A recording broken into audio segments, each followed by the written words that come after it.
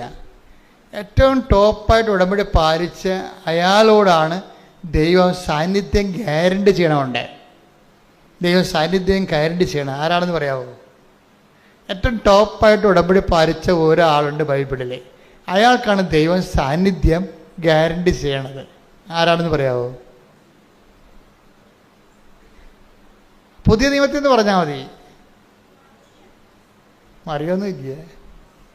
സാന്നിധ്യം ഗ്യാരണ്ടി ചെയ്യണം. കർത്താവ് സാന്നിധ്യം ഗ്യാരണ്ടി ചെയ്യണം. എനിക്ക് തോന്നിയിരിക്കണത് ഈ ദിവസങ്ങളിൽ പീഡാനുഭവ ധ്യാനങ്ങളുമായിട്ടൊക്കെ സഞ്ചരിച്ചപ്പോൾ എൻ്റെ മനസ്സിൽ വന്ന് ഇതിൻ്റെ സ്വകാര്യ ധ്യാനത്തിൽ വന്നൊരാളാണ് ഈ മൂത്ത പുത്രൻ. ദൈവം എപ്പോഴും, ഞാൻ ഈ അച്ഛനായ കാലം മുതലേ ഇളയ പുത്രനോട്, കർത്താവ് ഇങ്ങനെ ഇളയ പുത്രനെ ഇങ്ങനെ ഹൈലൈറ്റ് ചെയ്യുന്നതായിട്ട് കാണുന്നുണ്ടെങ്കിലും അവൻ ഭയങ്കര ഒരു ബേസിക് കോഴ്സുകാരനായിട്ട് എനിക്ക് തോന്നിയിട്ടുണ്ട് പലപ്പോഴും. യഥാർത്ഥ ആള് മൂത്ത പുത്രനാണ്. ദൈവത്തിന് പണ്ട് മൂലമുള്ള ഒരു എന്താണ് ഒരു പ്രവർത്തന രീതിയുണ്ട്. ഏറ്റവും നല്ല സംഭവത്തിനെ മൂടിക്കളയും. അത് ദൈവത്തിൻ്റെ ഈ വചനത്തിൻ്റെ ഒരു രീതിയാണ്. നിങ്ങൾ രത്നമാണ് പറയുമ്പോൾ അത് കുഴിച്ചിട്ടിരിക്കണമെന്ന് പറയും. രത്നത്തിൻ്റെ കാര്യം പറഞ്ഞാൽ എന്ത് പറയും? അത് കുഴിച്ചിട്ടിരിക്കുകയാണ്, കുഴിമാന്തി എടുക്കാൻ പറയും. മാന്തി എടുത്താൽ മാത്രം പോരാ, കരസ്ഥമാക്കണമെങ്കിൽ ഇത്തിരി പാടാണ്. പോയി നിനക്കുള്ളതെല്ലാം വിൽക്കാൻ പറയും. അപ്പോൾ ഈ മുന്തിയ സംഭവത്തിനെ ഇങ്ങനെ ആകൃതമാക്കിയിട്ട് കുപ്പയിലും കുഴിയിലും ഒക്കെ വെച്ച് കളയും. അതിൽപോലെ കർത്താവ് കുപ്പയിൽ വെച്ചൊരാളാണ് മൂത്ത പുത്രൻ. നമ്മൾ കുഴിമാന്തി എടുക്കേണ്ടി വരും അയാളെ.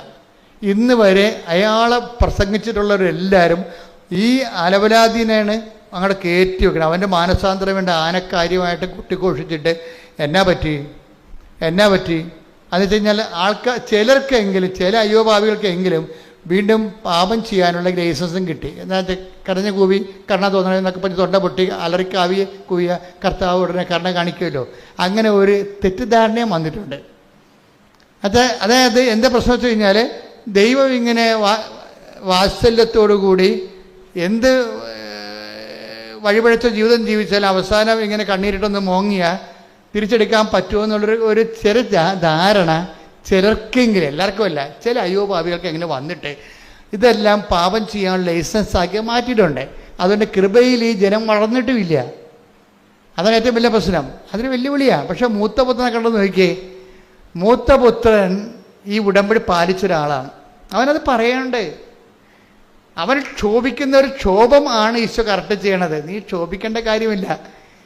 എനിക്കുള്ളത് ഈശോ എപ്പോഴും പറയുന്നൊരു കാര്യമാണ്. എനിക്കുള്ളത് എൻ്റെ ഇഷ്ടം പോലെ വിതരണം ചെയ്യാൻ പാടില്ല. അത് എപ്പോഴും നമ്മൾ ഈശോ ഇടക്കിടക്ക് പറയുന്ന ഒരു പ്രമേയമാണ്. ടേക്ക് ദ ബ്രെഡ് ഓഫ് എനിക്കുള്ളത്. ശ്രുതികളുടെ ഹല്ലേലൂയ ഹല്ലേലൂയ ഹല്ലേലൂയ ഹല്ലേലൂയ ഹല്ലേലൂയ.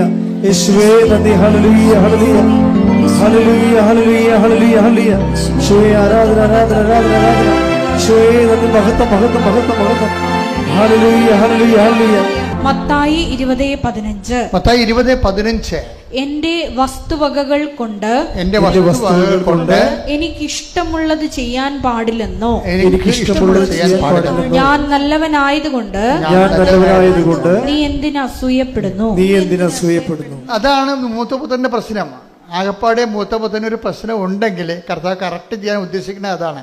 അത് കർത്താവ് മൂത്തപുത്രന് മാത്രമല്ല, അതൊരു ദൈവവചനത്തിൻ്റെ മൗലിക നിലപാടാണ്. 11-ാം മണിക്കൂറിൽ വന്ന ആൾക്കാർക്കും എന്താണ്, 1-ാം മണിക്കൂറിൽ വന്ന ആൾക്കാരുടെ അത്രയും തന്നെ കൊടുത്തു. എനിക്കുള്ളത് എനിക്കിഷ്ടമുള്ള പോലെ വിതരണം ചെയ്യാൻ പാടില്ല. ഞാൻ നല്ലവനായത് കൊണ്ട് നീ എന്തിന് അസൂയപ്പെടുന്നു? അതാണ് പ്രശ്നം. അപ്പം ഈ ഇളയ മകൻ വരുമ്പോൾ മൂത്ത മകന് പറയണ കാര്യങ്ങൾ അത് തന്നെയാണ്. എന്താ കാര്യം? എന്താണ് അവനെന്താ മൂത്തപുത്രൻ എന്തൊക്കെയാണ് പറഞ്ഞത്? വായിച്ചേ. ലൂക്ക 15:29. ലൂക്ക 15:29.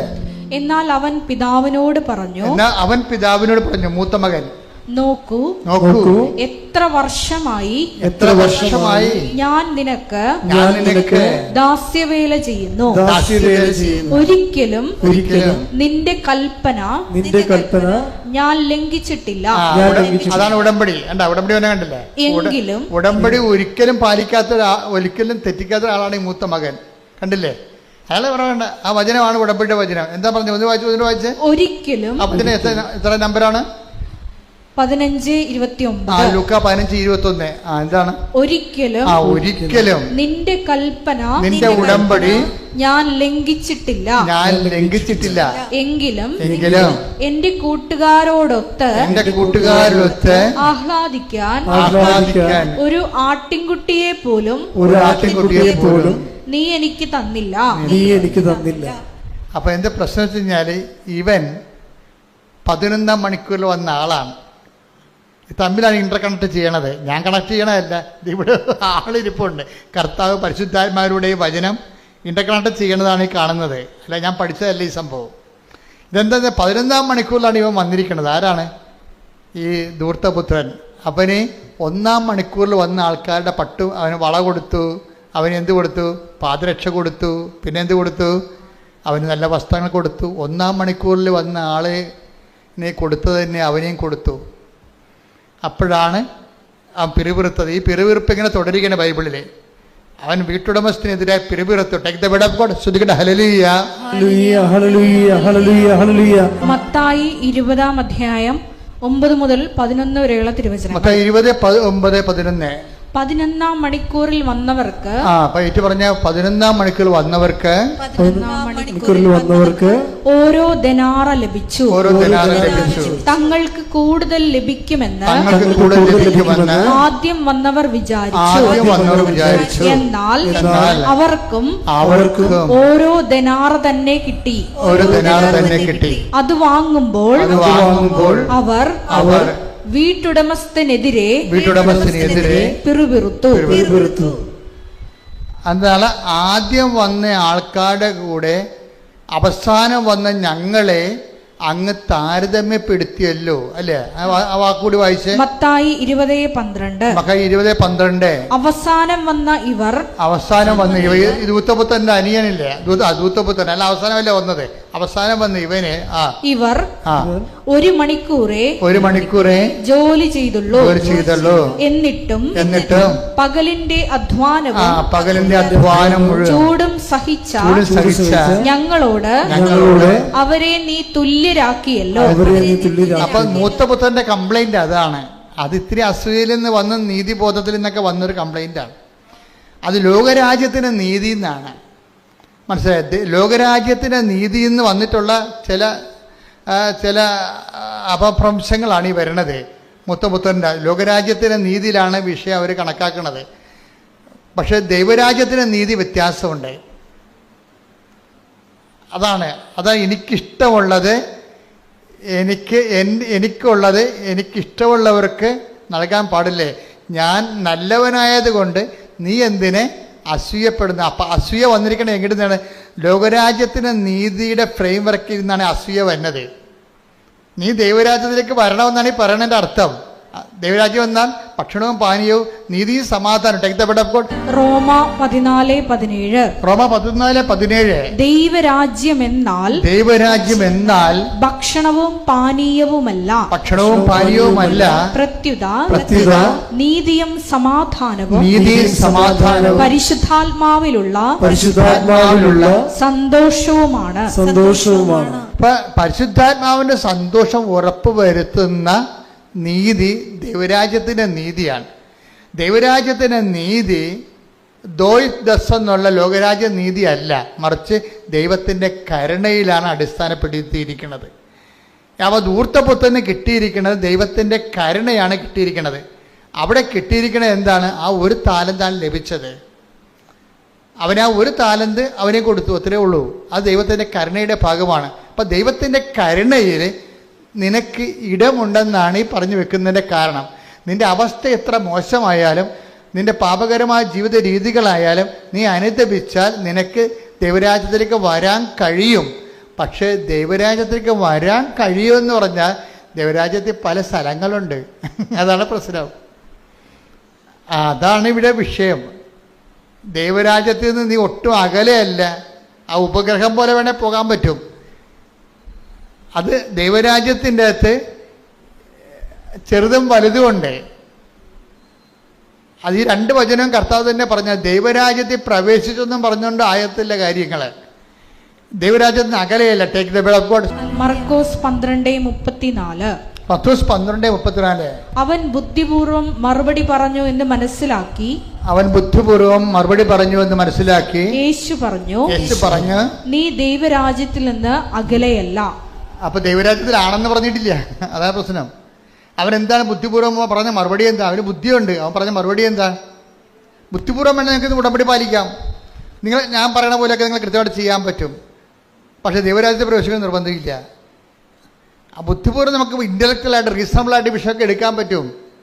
റീസൺ അല്ല, ബുദ്ധി തലച്ചോറല്ല ഉപയോഗിക്കേണ്ടത്, ഹൃദയമാണ് ഉപയോഗിക്കേണ്ടത്.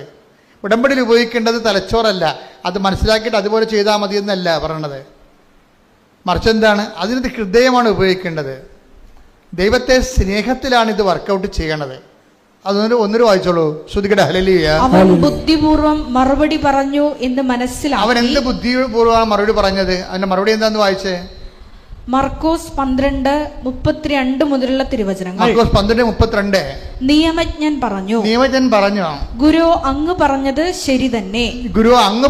ശരി തന്നെ. അവിടുന്ന് ഏകനാണെന്നും അവിടുന്നല്ലാതെ മറ്റൊരു ദൈവമില്ലെന്നും അവിടുത്തെ പൂർണ്ണ ഹൃദയത്തോടും പൂർണ്ണ മനസ്സോടും പൂർണ്ണ ശക്തിയോടും കൂടെ സ്നേഹിക്കുന്നതും തന്നെ പോലെ തന്നെ അയൽക്കാരനെ സ്നേഹിക്കുന്നതും എല്ലാ ദഹന ബലികളെയും യാഗങ്ങളെയും കാൾ മഹനീയമാണെന്നും അങ്ങ് പറഞ്ഞത് സത്യമാണ്. അവൻ ബുദ്ധിപൂർവം മറുപടി പറഞ്ഞു എന്ന് മനസ്സിലാക്കി യേശു പറഞ്ഞു, നീ ദൈവരാജ്യത്തിൽ നിന്ന് അകലെയല്ല. അപ്പൊ ഈ സംഭവം അക്കാഡമിക് ആയിട്ട് പഠിച്ച് ബുദ്ധിപൂർവ്വം മറുപടി പറയാൻ പറ്റൂ, സർട്ടിഫിക്കറ്റും കിട്ടും. ദൈവരാജ്യ പ്രവേശിക്കാൻ നിർബന്ധമില്ല. അതാണ് സംഭവം. ഈ ഞാൻ പറയുന്ന കാര്യങ്ങളെല്ലാം നിങ്ങൾക്കതെല്ലാം പഠിച്ച് ഇതെല്ലാം മനസ്സിലാക്കിയൊക്കെ വെക്കാൻ പറ്റും. പക്ഷേ ദൈവരാജ്യത്തിൽ പ്രവേശിക്കണമെന്ന് നിർബന്ധമില്ല. അകലെ അടുത്തൊക്കെ വരാൻ പറ്റും. അത്ര അകലല്ലേ ഉള്ളു. ഇത് ബുദ്ധിപൂർവമായിട്ട് മനസ്സിലാക്കേണ്ട വിഷയമല്ല. ബൈബിൾ എന്നുള്ള സൂചനയാണ് വരണത്. ബുദ്ധിപൂർവമായിട്ട് അക്കാഡമിക്കലായിട്ട് മനസ്സിലാക്കേണ്ട കാര്യങ്ങളല്ല ഇത്. അക്കാഡമിക്കായിട്ട് മനസ്സിലാക്കിയിട്ട് നമുക്ക് കയ്യും കെട്ടി ഇരുന്നാൽ ദൈവരാജ്യത്തിന് അകത്ത് കയറാൻ പറ്റത്തില്ല. പക്ഷേ എന്താണ് പിന്നെ എങ്ങനെ അകത്ത് കയറണത്? ഈ കൽപ്പന എത്രയും ചെറുതായാലും ശരി. മത്തായി 5:19. ഈ പ്രമാണങ്ങളിൽ ഏറ്റവും നിസ്സാരമായ ഒന്ന് ലംഘിക്കുകയോ ലംഘിക്കാൻ മറ്റുള്ളവരെ പഠിപ്പിക്കുകയോ ചെയ്യുന്നവൻ സ്വർഗരാജ്യത്തിൽ ചെറിയവനെന്ന് വിളിക്കപ്പെടും. അകലെ എന്നാ പറഞ്ഞത്. കൽപ്പനകളെ കുറിച്ച് ബുദ്ധിപരമായി മനസ്സിലാക്കുന്നവൻ ദൈവരാജ്യത്തിന് പുറത്താണ്. പക്ഷെ അത് പ്രവർത്തിക്കുന്നവൻ എന്ത് പറ്റും? അവിടെയും വലിപ്പച്ചെറുപ്പമുണ്ട്. അടുത്ത വചനം വായിച്ചേ. എന്നാൽ അത് അനുസരിക്കുകയും കർത്താവിന്റെ കൽപ്പന അനുസരിക്കുകയും പഠിപ്പിക്കുകയും ചെയ്യുന്നവൻ സ്വർഗരാജ്യത്തിൽ വലിയവനെന്ന് വിളിക്കപ്പെടും. ഇപ്പൊ 2 കാര്യമുണ്ട്. എന്താണ്? പത്രം കൊടുത്താൽ മാത്രം പോരാ, അത് വായിച്ചു നോക്കിയിട്ട് അതാണ് വിഷയം പറയണത്. 5:20 എന്താ പറയണത്? അത് അനുസരിക്കുകയും അവൻ പറയണ പോലെ ചെയ്യുക മാത്രമല്ല, അത് അനുസരിക്കുകയും മറ്റുള്ളവരെ അനുസരിക്കാൻ പഠിപ്പിക്കുകയും ചെയ്യണം. അപ്പം അതായത് നിങ്ങൾ ഇവിടുന്നെല്ലാം കേട്ട് ഞാനെല്ലാം ഉടമ്പടി പാലിച്ചുകൊണ്ടിരുന്ന കൈ കെട്ടിയിരുന്ന വർക്കൗട്ട് ചെയ്യത്തില്ല. ദൈവരാജ്യത്ത് ഗ്രഡേഷൻസ് ഉണ്ട്. വലിയവനുണ്ട്. ആ വലിയവനാകണമെന്നുണ്ടെങ്കിൽ എന്ത് ചെയ്യണം? കർത്താവിൻ്റെ കൽപ്പനകൾ പാലിക്കാൻ മറ്റുള്ളവരെ പരിശീലിപ്പിക്കുകയും. പ്രേക്ഷിത പ്രവർത്തനം അങ്ങനെ വന്നതാ. ഉടമ്പടിയിൽ എന്തുകൊണ്ടാണ് നിങ്ങൾ വലിയ സാക്ഷ്യങ്ങൾ പറയുന്നതിൻ്റെ കാരണം അതിന് 2 ഹെഡും ആൾക്കാർ കൈകാര്യം ചെയ്യുന്നുണ്ട്. ഒന്ന്, അവരത് പാലിക്കുന്നു. മറ്റുള്ളവരെ പിന്നെ എന്ത് ചെയ്യും?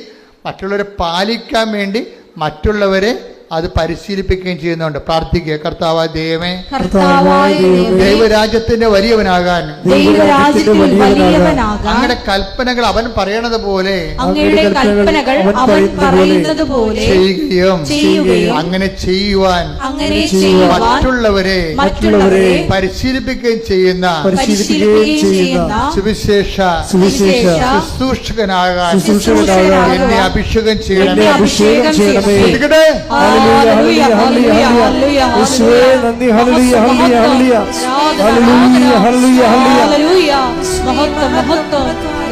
ഈ ലോകരാജ്യത്തിൽ നിന്നുണ്ടായിട്ടുള്ള താരതമ്യത്തിന്റെ ഒരു അസൂയ ഉണ്ടല്ല, അത് ഈ ധൂർത്തപുത്രനൊന്ന് ക്ലീൻ ചെയ്യണമെന്നുണ്ടെങ്കിൽ ഇവൻ ദൈവരാജ്യത്തിലെ വലിയവനാകും. ധൂർത്തപുത്രൻ മൂത്തമകൻ്റെ പ്രശ്നം അതാണ്. ഈ ലോകരാജ്യത്തിൻ്റെ ഒരു മുഴക്കോല് വെച്ചിട്ടുണ്ടാണ് ഈ ഇളയവൻ തിരിച്ചു വന്നപ്പോൾ അപ്പൻ അവന് വേണ്ടി കൊടുത്ത കാളക്കുട്ടിയെ കൊന്നപ്പോൾ ഇവന് സങ്കടം വന്നത്. അത് ലോകരാജ്യം, അവൻ പഠിച്ചു വെച്ച ലോകരാജ്യത്തിൻ്റെ രീതിയാണ്. പക്ഷെ അപ്പൻ പുറത്തേക്ക് വന്നിട്ട് അവനോട് സാഷ്ടാംഗം പറയുന്നുണ്ട്. അപ്പൻ പുറത്തേക്ക് വരുന്നുണ്ടേ. മൂത്തമകൻ മോശക്കാരനായിരുന്നെങ്കിൽ അപ്പൻ പുറത്തു വരത്തില്ല. അവൻ പുറത്തു വന്നിട്ട് അവനെ സാന്ത്വനപ്പെടുത്താൻ നോക്കിയെന്നാണ് പറയണത്. അച്ഛൻ്റെ കാര്യം എന്താണ്? അവൻ ഭയങ്കര വിലപ്പെട്ടവനാണ്. അവൻ കെറിച്ച് പോകാനാ വേദനിക്കാനാ അപ്പൻ ഇഷ്ടപ്പെടുന്നില്ല. മൂത്തമകന് കാര്യം അവൻ സ്വകരാജ്യത്തിലെ വലിയവനാകണമെങ്കിൽ ഇവനെപ്പോലല്ല. അവൻ ഈ തിരിച്ചു വന്നവൻ കാറിക്കൂവി കർണ തോന്നണമെന്നൊക്കെ പറഞ്ഞ് തൊണ്ട പൊട്ടിച്ച് വന്നിട്ടുള്ള ഈ കക്ഷിയില്ലേ, അയാൾ സ്വർഗരാജ്യത്തിൽ ചെറിയ ആളാണ്, മറ്റവൻ വലിയവനാണ്. എന്താ കാര്യം? അവൻ പറയുന്നുണ്ട്, ഇത്ര കാലം നിന്റെ ഒരു കൽപ്പന പോലും ഞാൻ ലംഘിച്ചിട്ടില്ല, ഒരു കുഞ്ഞാടിനെ പോലും. ശ്രദ്ധിക്കട്ടെ. ഹല്ലേലൂയ. 15:28 മുതലുള്ള തിരുവചനങ്ങൾ. 15:28. അവൻ കോപിച്ച് അകത്ത് കയറാൻ വിസമ്മതിച്ചു. പിതാവ് പുറത്തു വന്ന് പിതാവ് പുറത്തു വന്ന് അവനോട് സാന്ത്വനങ്ങൾ പറഞ്ഞു. അയ്യോ, എന്ത് രസമാ! അവനോട് സാന്ത്വനങ്ങൾ പറഞ്ഞു. എന്നാൽ പട്ടാങ്ങി പറയണേ, സ്വകരാജ്യത്തെ വലിയവനാണ് അവൻ. അവനോട് പട്ടാങ്ങി പറയും. കാര്യം എന്താണ്? അവൻ ക്ലീൻ ചിട്ടുള്ളവനാണ്. അവൻ പറയുന്നുണ്ട്. എന്നാൽ അവൻ പിതാവിനോട് പറഞ്ഞു, നോക്കൂ, എന്നെ വഴക്കേണ്ട കാര്യമില്ല, എൻ്റെ മനസ്സ് ചങ്ക് വേദനിക്കുകയാണ്, എനിക്ക് ഉൾക്കൊള്ളാൻ പറ്റണില്ല എന്നൊക്കെ പറഞ്ഞു. ഞാൻ കുറെ കാര്യം പറഞ്ഞു. നോക്കൂ, എത്ര വർഷമായി ഞാൻ നിനക്ക് ദാസ്യവേല ചെയ്യുന്നു. ഒരിക്കലും നിന്റെ കൽപ്പന, അതാണ് ഉടമ്പടി എന്ന് ഞാൻ പറയണത്, നിന്റെ കൽപ്പന ഞാൻ ലംഘിച്ചിട്ടില്ല. എങ്കിലും എന്റെ കൂട്ടുകാരോടൊത്ത് ആഹ്ലാദിക്കാൻ ഒരു ആട്ടിൻകുട്ടിയെ പോലും നീ എനിക്ക് തന്നില്ല. എന്നാൽ വേശ്യകളോട് കൂട്ടുചേർന്ന് നിന്റെ സ്വത്തെല്ലാം ദൂർത്തടിച്ച നിന്റെ ഈ മകൻ തിരിച്ചു വന്നപ്പോൾ അവനു വേണ്ടി നീ കൊഴുത്ത കാളയെ കൊന്നിരിക്കുന്നു. നിങ്ങളും പറയും, ഞാൻ ഉടമ്പടി എല്ലാം ചെയ്തില്ലേ, എത്ര തിരികൾ ഞാൻ കത്തിച്ചു അല്ലേ, എന്നിട്ട് ഉടമ്പടിയൊന്നുമില്ല ജീവിക്കുന്ന ആൾക്കാരെ നീ അനുഗ്രഹിച്ചില്ലേ, ഞാനെന്നും ബിഷപ്പിൽ ജീവിക്കണില്ല എന്ന് പറയുമ്പോൾ അപ്പന് പറയാൻ വാക്കുണ്ട്. പിന്നെ അപ്പൻ എപ്പോൾ വിളിക്കണമെന്ന് അപ്പം മറ്റവനെ വിളിക്കാഞ്ഞൊരു വാക്ക് ഇവനെ വിളിക്കും. എന്താണ്? വായിച്ചേ.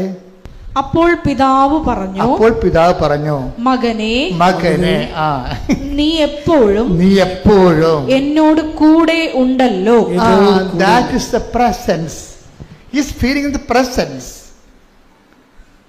അതായത് ഇവന്റെ അപ്പൻ തൻ്റെ പ്രസൻസ്, ദൈവം വാഗ്ദാനത്തിൽ ഉള്ളതാണ്, ഞാൻ നിങ്ങളുടെ കൂടെ ഉണ്ടാകുമെന്ന്. മനസ്സിലായില്ലേ? വാഗ്ദാനത്തിലുള്ളതല്ലേ. ഇപ്പം ജോഷുവ 1:9 പുറപ്പാട് 33:14 ഉണ്ട്, I will come with you wherever you go.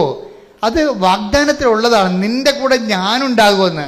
പക്ഷെ വാഗ്ദാനമില്ലാത്ത, ഗ്യാരണ്ടി ഇല്ലാത്തൊരു കാര്യം എന്താണ്? നീ എൻ്റെ കൂടെ ഉണ്ടോ എന്നുള്ളതാണ് പ്രശ്നം. അതങ്ങനെ ആർക്കും ഗ്യാരണ്ടി ചെയ്തിട്ടില്ല. ആദ്യം ജോമോളൊക്കെ അവിടെ ഇരുന്ന് പറഞ്ഞ പോലെ മാതാവിനും ഗ്യാരണ്ടി ചെയ്ത്, അത് മലാക്ക് ഗ്യാരണ്ടി ചെയ്ത ഗ്യാരണ്ടിയാണ്. ഈശോൻ്റെ വായിൽ നിന്ന് നേരിട്ട് പറയണത് എന്താണ്? എൻ്റെ മകനെ, നീ എപ്പോഴും ഞാൻ നിന്റെ കൂടെ ഉണ്ടെന്നല്ല പറയണത്. എൻ്റെ മകനെ, നീ ഉടമ്പടി പാലിച്ച് എൻ്റെ കൂടെ ഒരു പരാതിയുമില്ല ഇത്രയും നാൾ ജീവിച്ചപ്പോൾ എന്താണ് സംഭവിച്ചതെന്ന് അറിയാവോ? എല്ലാം കൊടുക്കുന്ന എൻ്റെ കൂടെയാണ് നീ ഉണ്ടായിരുന്നതെന്ന്. അല്ല, ഞാൻ നിൻ്റെ കൂടെ ഉണ്ടായതിനേക്കാൾ വലുതാണ്. ഇതാണ് പ്രസൻസ്. നമ്മൾ ഉടമ്പടി നമ്മളെ ദൈവത്തിൻ്റെ കൂടെയാക്കും. കൈയടിച്ച് ശ്രദ്ധിക്കട്ടെ. ഹല്ലേലൂയ. എൻ്റെ ദൈവത്തിൽ ഇപ്പോൾ പരിശുദ്ധാത്മാവ് അച്ഛനിലൂടെ എന്താ പറയണത്?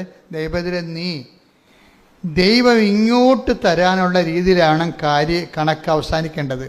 നമ്മുടെ ജീവിതത്തിൻ്റെ കണക്ക് അവസാനിക്കുമ്പോൾ ദൈവം ഇങ്ങോട്ട് തരാനുണ്ടാകണം. മനസ്സിലായില്ലേ? ഈ കണക്ക് ക്യാരി ഓവർ, നിത്യതയിലേക്കുള്ള പേജിലേക്ക് ക്യാരി ഓവർ ചെയ്യുമ്പോൾ നമ്മൾക്ക് ദൈവം ഇങ്ങോട്ട് തരാനുള്ള രീതിയിലാണ് ഈ മൂത്തപുത്രൻ്റെ കണക്ക് അവസാനിക്കുന്നത്. എന്താണുള്ളത്? ഇത്രയും കാലം ഞാൻ നീ പറഞ്ഞതൊന്നും അനുസരിക്കാതിരുന്നിട്ടില്ല. എന്നിട്ട് എൻ്റെ കൂട്ടുകാരുടെ കൂടെ ഉല്ലസിക്കാൻ ഒരു കുഞ്ഞാടിനെ പോലും ചോദിച്ചപ്പോൾ നീ എനിക്ക് തന്നില്ല. അപ്പം അപ്പം പറഞ്ഞ വാക്കെന്താണ്? എൻ്റെ മകനെ, എനിക്കുള്ളതെല്ലാം. ആ വാക്ക വായിച്ചേ. അപ്പോൾ പിതാവ് പറഞ്ഞു, നീ എപ്പോഴും എന്നോട് കൂടെ ഉണ്ടല്ലോ. ഞാൻ നിന്നോട് കൂടെ ഉള്ള കാര്യമല്ല ഇപ്പൊ പറയണത്. നീ എപ്പോഴും ആ ഉടമ്പടി ജീവിക്കുന്ന വ്യക്തി എന്താണ്? നീ എപ്പോഴും എന്റെ കൂടെ ഉണ്ടല്ലോ.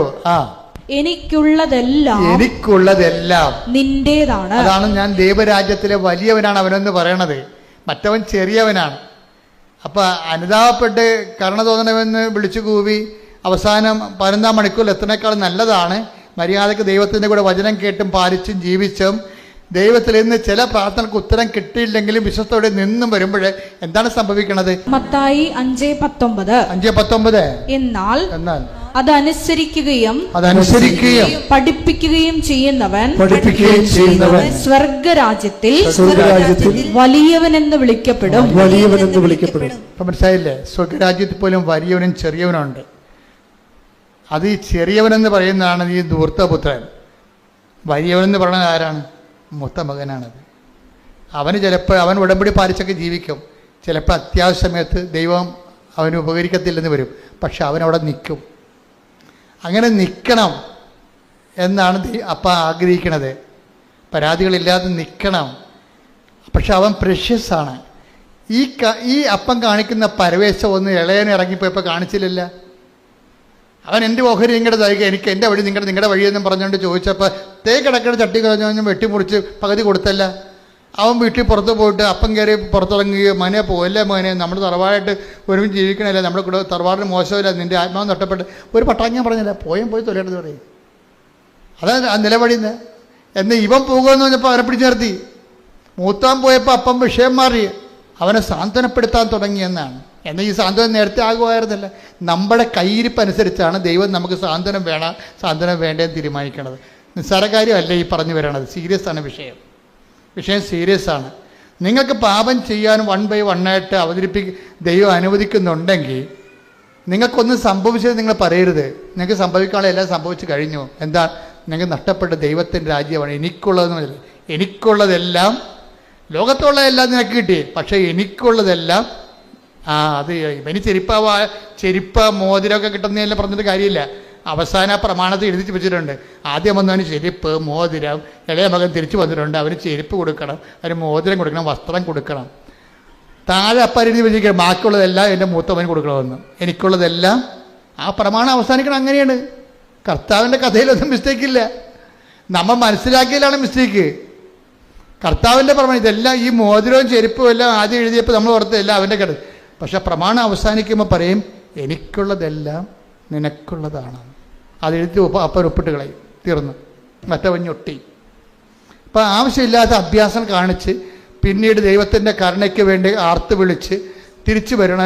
അങ്ങനെ സീനുണ്ടാക്കുന്നേക്കാൾ നല്ലത് നമ്മളൊക്കെ ദൈവത്തിന് എല്ലാ പ്രാർത്ഥന അധികം കേൾക്കണില്ല എന്നുണ്ടെങ്കിലും ദൈവത്തിൻ്റെ സ്നേഹത്തിൻ്റെ കൂടെയാണ് നമ്മളെന്നുള്ള ബോധത്തിൽ നിൽക്കുന്ന കരുത്തുള്ള ഒരു സുവിശേഷ വ്യക്തിത്വമുണ്ട്. അതാണ് ഉടമ്പടി അവസാനം ലക്ഷ്യം വെക്കുന്നത്. കൈയടിച്ച് ശ്രദ്ധിക്കട്ടെ. ഹല്ലേലൂയ.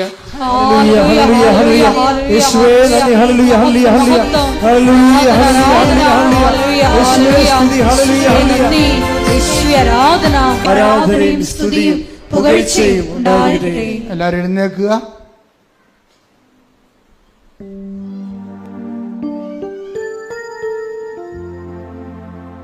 നമുക്ക് രോഗസൗഖ്യ പ്രാർത്ഥനയ്ക്ക് പ്രവേശിക്കാം. പരിശുദ്ധ പരമദിവ്യകാരുണ്യത്തിന് എന്നേരവും ആരാധനയും സ്തുതിയും പുകഴ്ചയും ഉണ്ടായിരിക്കട്ടെ. പരിശുദ്ധ പരമദിവ്യകാരുണ്യത്തിന് എന്നേരവും ആരാധനയും സ്തുതിയും പുകഴ്ചയും ഉണ്ടായിരിക്കട്ടെ. പരിശുദ്ധ പരമദിവ്യകാരുണ്യത്തിന് എന്നേരവും ആരാധനയും സ്തുതിയും പുകഴ്ചയും ഉണ്ടായിരിക്കട്ടെ. അച്ഛൻ പ്രാർത്ഥിച്ചുകൊണ്ടിരിക്കുമ്പോൾ ഈശോ നിങ്ങളെ അനുഗ്രഹിക്കുന്ന സമയമാണ്.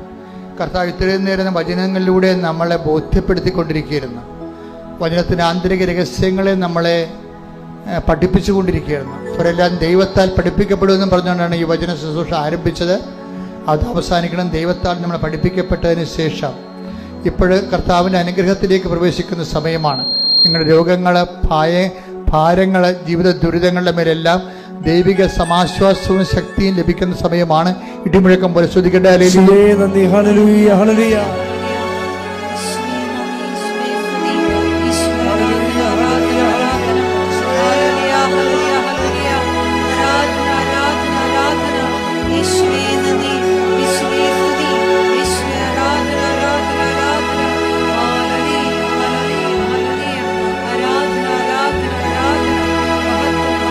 കർത്താവ് നിന്റെ ഉന്നതമായ നാമത്തിന് സ്വസ്ഥം ചെയ്യുന്നു. കർത്താവിൽ നിന്റെ വിശുദ്ധ പൗരോഹിത്യത്തെ മഹത്വപ്പെടുത്തണം. കർത്താവിന്റെ സഭയിലുള്ള സാന്നിധ്യം പ്രകടമാക്കണം. 39 വർഷം ഞാൻ അർപ്പിച്ച കുർബാനയുടെ യോഗ്യതയായി കൃപാസനത്താറെ ജീവനോടെ പ്രത്യക്ഷപ്പെട്ട പരിശുദ്ധ അമ്മയുടെ മാധ്യസ്ഥതയിലെ ഈ അൾത്താറയിൽ നടന്ന ആയിരക്കണക്കിന് ആരാധന ശക്തിയാൽ മാറിയ രോഗങ്ങൾ, തീരാവ്യാധികൾ, ജീവിത ദുരിതങ്ങൾ യേശുവിന്റെ നാമത്തിൽ മാറിപ്പോകട്ടെ.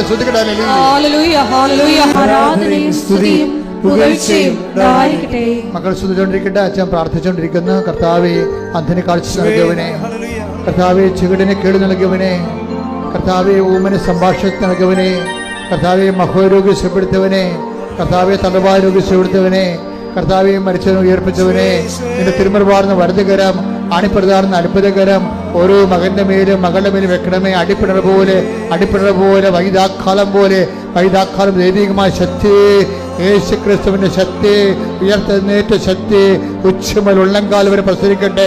യേശുവിന്റെ ഉന്നതമായ നാമത്തിലെ മാർഗരോഗങ്ങൾ, തീരാവേദങ്ങൾ, അസ്ഥിരോഗങ്ങൾ, അസ്ഥിയുരുക്കങ്ങൾ യേശുവിന്റെ നാമത്തിൽ മാറിപ്പോകട്ടെ.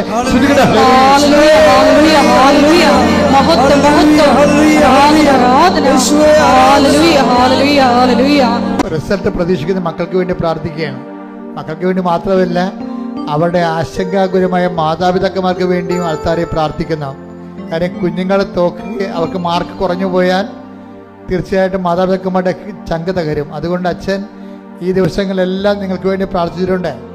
മക്കൾക്ക് വേണ്ടി പ്രാർത്ഥിച്ചിട്ടുണ്ട്. റിസൾട്ട് പ്രതീക്ഷിക്കുന്ന മക്കളെ കർത്താവ് അങ്ങനെ തിരുസന്നിധി വീണ്ടും സമർപ്പിക്കുന്നു. കർത്താവ് ഹൈസ്കൂൾ മുതൽ കോളേജ് മുതൽ മെറിറ്റ് പരീക്ഷകൾ, യോഗ്യതാ പരീക്ഷകൾ, കോമ്പറ്റേറ്റീവ് എക്സാമിൻസ്, മത്സര പരീക്ഷകൾ എല്ലാം റിസൾട്ട് പ്രതീക്ഷിക്കുന്നവർക്ക് കർത്താവ് ഞെട്ടിപ്പിക്കുന്നു. നല്ല റിസൾട്ട് കിട്ടാൻ വേണ്ടി അങ്ങനെ തിരുസന്നിധി സമർപ്പിക്കുന്ന കർത്താവ് അവരുടെ പരാധീനം പോരായ്മ പരിഹരിച്ചുകൊണ്ട് യേശു ക്രിസ്തുവിൻ്റെ ഉന്നതമായ നാമത്തിൽ അവർ ആഴമായി വിശ്വസിച്ചുകൊണ്ട് സുവിശേഷത്തിൻ്റെ ഒരു ജീവിതം, വിശ്വാസത്തിൻ്റെ സാക്ഷ്യ ജീവിതം തുടരാൻ വേണ്ടി അവരുടെ ഉദ്യമങ്ങളെ നീ ശക്തിപ്പെടുത്തണമെന്ന് പ്രാർത്ഥിക്കുന്ന എൻ്റെ കർത്താവിൻ്റെ ഉന്നതമായ നാമത്തിൽ സഭയുടെ അധികാരത്തിൽ കുറിച്ചടയാൾ ദൈവശക്തിയാൽ വിജയത്തിൻ്റെ ദൈവം കർത്താവെ നിങ്ങളെ ശക്തിപ്പെടുത്തുകയും നിങ്ങൾ അനുഗ്രഹിക്കുകയും നിങ്ങൾക്ക് നല്ല റിസൾട്ട് ലഭിക്കുകയും ചെയ്യട്ടെ.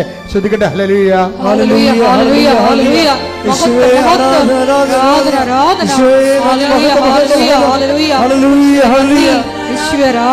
പ്രിയപ്പെട്ടവരെ, സ്വകാര്യമായ പ്രതിസന്ധി ഇരിക്കുന്നവരെയാണ് അച്ഛനെ ഇപ്പോൾ ഓർക്കുന്നത്. ചില വ്യക്തികള് ചില വിഷയങ്ങളിൽ കുരുങ്ങിയിരിപ്പുണ്ടാകും. അവർക്ക് സഹിക്കാനാവാത്ത ചങ്കിനുവേദന അനുഭവിക്കുന്നവരുണ്ടാകും. അവരെ ഞാൻ ഇപ്പോഴേക്ക് അൾത്താറയിൽ സമർപ്പിക്കുന്നു.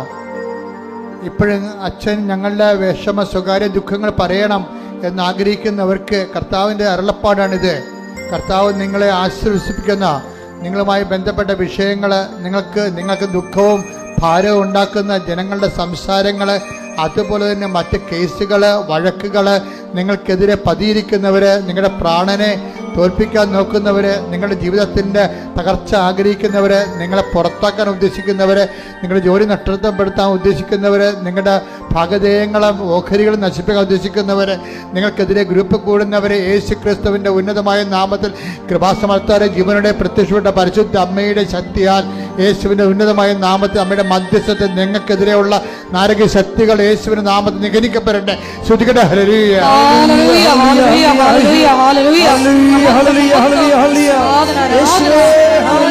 ദുരിതങ്ങളെയും തടസ്സങ്ങളെയും ആരാധനയിലൂടെ എടുത്തു മാറ്റണമേ എന്ന് പ്രാർത്ഥിക്കുന്നു. പ്രത്യക്ഷീകരണത്തിന്റെ സാക്ഷികളാകുന്ന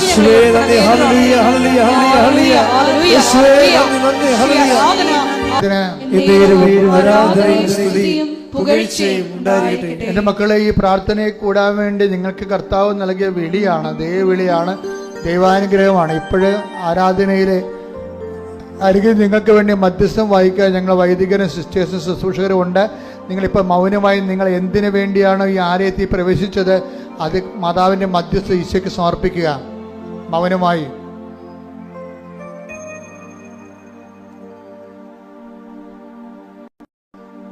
വീണ്ടും ശ്രുതിക്കട്ടെ, ശ്രുതിക്കട്ടെ. ഹല്ലേലൂയ.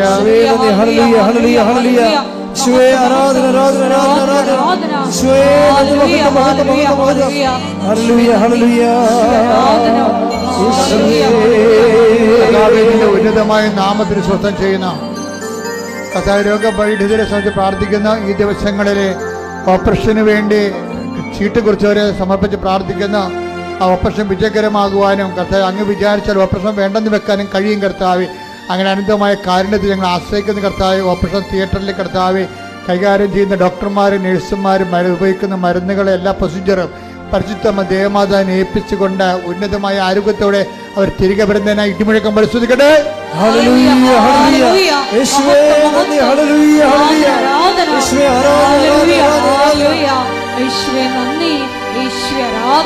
ഈ ആഴ്ച ജോലി അന്വേഷിച്ച് പോകുന്നവരെ, സർവീസ് സംബന്ധമായ കാര്യത്തിൽ പോകുന്നവരെ, യാത്ര സംബന്ധമായ കാര്യത്തിന് വേണ്ടി പോകുന്നത്, സാങ്കേതികമായ നിയമപരമായ വിഷയങ്ങൾക്ക് വേണ്ടി പോകുന്നവരെ, വീട്ടിൽ നിന്ന് ഓരോരോ ഉദ്യമങ്ങൾക്ക് വേണ്ടി ഇറങ്ങുന്നവരെല്ലാവരും പരിശുദ്ധ അമ്മ ദേവമാതാ കൃപാസനത്താറെ ജീവനോടെ പ്രത്യക്ഷയുടെ പരിശുദ്ധമ്മയുടെ പ്രത്യക്ഷീകരണ സ്ഥിരീകരണത്തിനായി ദൈവത്തിൻ്റെ അടയാളം, സ്വർഗീയ അടയാളം ഞാൻ നിനക്കും എൻ്റെ ദൂതനയക്കും നല്ല കർത്താവിൻ്റെ ദൂതൻ്റെ സാന്നിധ്യം നിന്റെ നീ പോകുന്നിടത്തിൽ അനുഭവവേദ്യമാകുന്നതിന് വേണ്ടി ഇടിമുഴക്കം പരിശോധിക്കട്ടെ. ഹല്ലേലൂയ.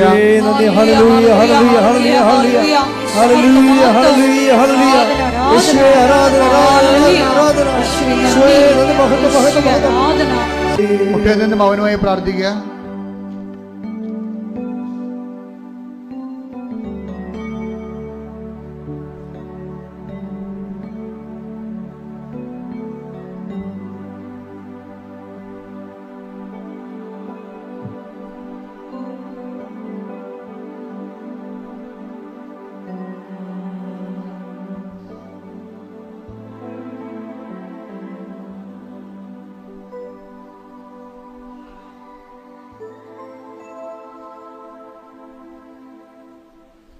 സമാപനാശീർവാദം സ്വീകരിക്കുക.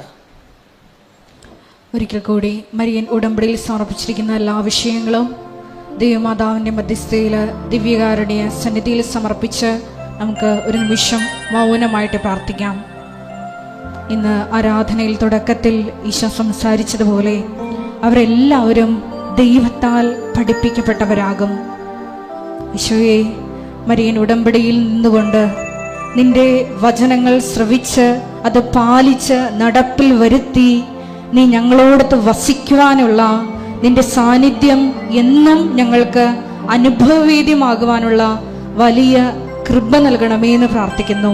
ഈശോയെ, നിന്റെ വചനങ്ങൾ മറ്റുള്ളവരെ പഠിപ്പിക്കുവാൻ ഉടമ്പടി പ്രേക്ഷിത പ്രവർത്തനങ്ങളിലൂടെ ഞങ്ങളെ തിരഞ്ഞെടുത്ത് അഭിഷേകം ചെയ്യണമേ എന്ന് പ്രാർത്ഥിക്കുന്നു. അതുവഴി ഞങ്ങളും സ്വർഗരാജ്യത്തിൽ വലിയവരാകുവാൻ ഈശോയെ ഞങ്ങളെ അഭിഷേകം ചെയ്യണമേ എന്ന് പ്രാർത്ഥിച്ചുകൊണ്ട് ദൈവസ്നേഹത്തോടെ ശിരസ്സ് നമിച്ച് നമുക്ക് ദിവ്യകാരുണ്യനാഥന്റെ ആശീർവാദം സ്വീകരിക്കാം.